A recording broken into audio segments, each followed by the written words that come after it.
पाठ 7 मोमो का कमाल। पाठ प्रवेश। रोमिला सिक्किम राज्य से अपने परिवार के साथ दिल्ली रहने के लिए आई है। कक्षा में पहले दिन सभी उसे देखकर मित्रता करना चाहते हैं।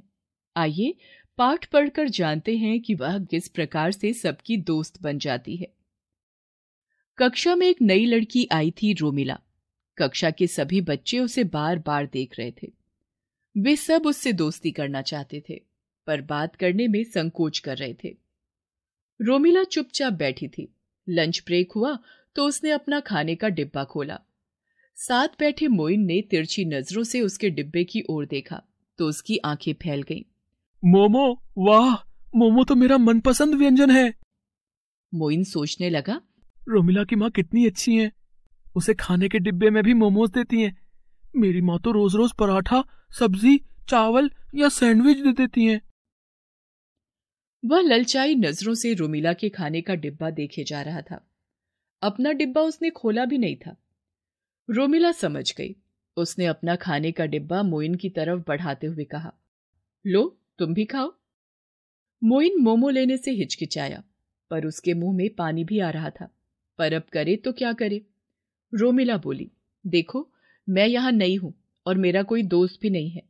अगर तुम मोमो ले लोगे तो मैं समझूंगी कि तुमने मुझे अपना दोस्त मान लिया। यह सुनते ही मोइन ने झट से एक मोमो उठाकर मुंह में डाल लिया, जो उसे बेहद स्वादिष्ट लगा। उसने एक और उठा लिया।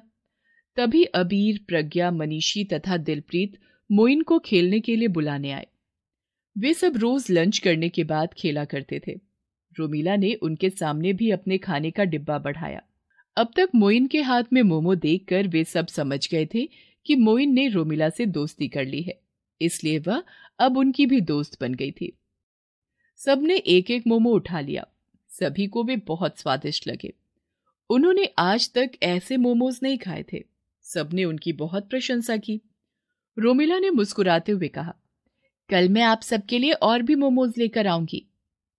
सब बहुत खुश हो गए और रोमिला को अपने साथ खेलने के लिए ले गए। बातों बातों में रोमिला ने उन्हें बताया कि उसके पिता का ऑफिस अभी तक सिक्किम में था, इसलिए वे लोग सिक्किम में रहते थे। 1 महीना पहले ही वे दिल्ली आए हैं, क्योंकि पापा का तबादला दिल्ली में हो गया। सिक्किम में मोमोज भोजन का हिस्सा हैं। अच्छा, मनीषी ने हैरानी से कहा। दिलप्रीत ने पूछा, और क्या क्या खाते हैं सिक्किम में? थुक्पा, किनेमा, गुनहुक, सिनकी। रोमिला ने बताया। ओह, हमने तो ये नाम कभी सुने भी नहीं। प्रज्ञा बोली, तुम सब मेरे घर आओ, मैं सब कुछ खिलाऊंगी। रोमिला ने उत्साह से कहा। सभी के चेहरे पर खुशी छा गई। रोमिला ने बताया कि वह स्कूल के पीछे वाली कॉलोनी में रहती है। सभी बच्चे चौंक गए, क्योंकि उनका घर भी वहीं था। रविवार को वे सब रोमिला के घर नए नए स्वादिष्ट व्यंजन खाने के लिए पहुंच गए। रोमिला के माता पिता ने बच्चों का बहुत अच्छा स्वागत किया। रोमिला ने उन्हें सिक्किम के बारे में बहुत कुछ बताया और वहां की तस्वीरें भी दिखाई।